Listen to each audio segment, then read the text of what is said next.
What really happened on that lonely Spanish highway? And why is no one talking about the life Diogo Jota built in silence and lost in seconds? At just 28, the Liverpool star and Portuguese hero was gone. A burning Lamborghini, a brutal accident, but behind the headlines was a story the world never saw coming. On the early morning of July 3, 2025, everything changed. Diogo Jota and his younger brother were driving through Spain, vacationing together, just two brothers living their dream. But on the A52 highway, tragedy struck. A tire blowout while overtaking sent their Lamborghini spinning off the road. The car hit a barrier, then exploded into flames. Eyewitnesses could do nothing but watch in horror as the fire engulfed the vehicle. Rescue teams rushed in, but it was too late. Both brothers were pronounced dead at the scene. The football world went silent. Born in 1996 in the streets of Porto, Jota's love for football began early. At just 7 years old, he cried watching Portugal lose Euro 2004. But from that moment, he made a promise to chase greatness. Without elite training, just raw hunger, he rose through the ranks, playing on the streets with that bond would never break.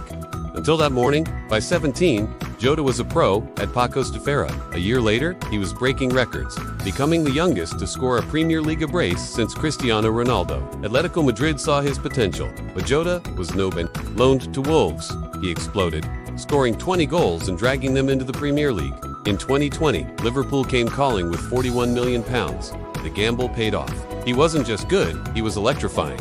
In just 15 games, he scored 9 goals. Then came his Champions League hat-trick against Atalanta, a moment that silenced doubters forever. By the 2021-22 season, Jota had 21 goals, lifting the FA Cup, League Cup, and eventually the 2024-25 Premier League title. Liverpool's first since the Klopp era. Fans adored him not just for his finishing, but for who he was off the pitch.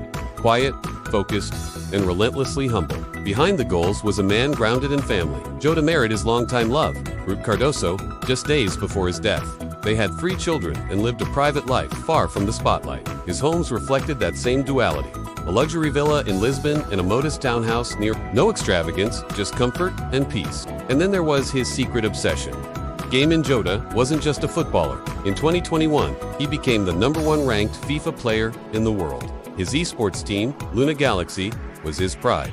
A $3 million passion project that bridged football and tech. He was smart with money, too. Nike, EA Sports, stocks, real estate.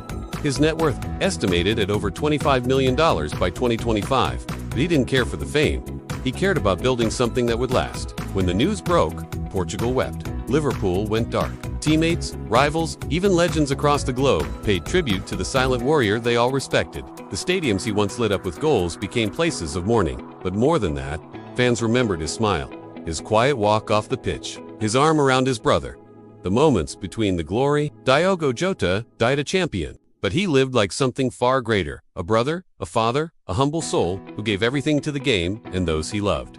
In the end, it wasn't just the goals. It was how he made us feel, inspired, grounded, and proud. Which moment of his story moved you the most? Comment below. And if you believe stories like these should be told, like this video and subscribe. Because heroes like Jota deserve to be remembered, not just for how they played, but for how they lived.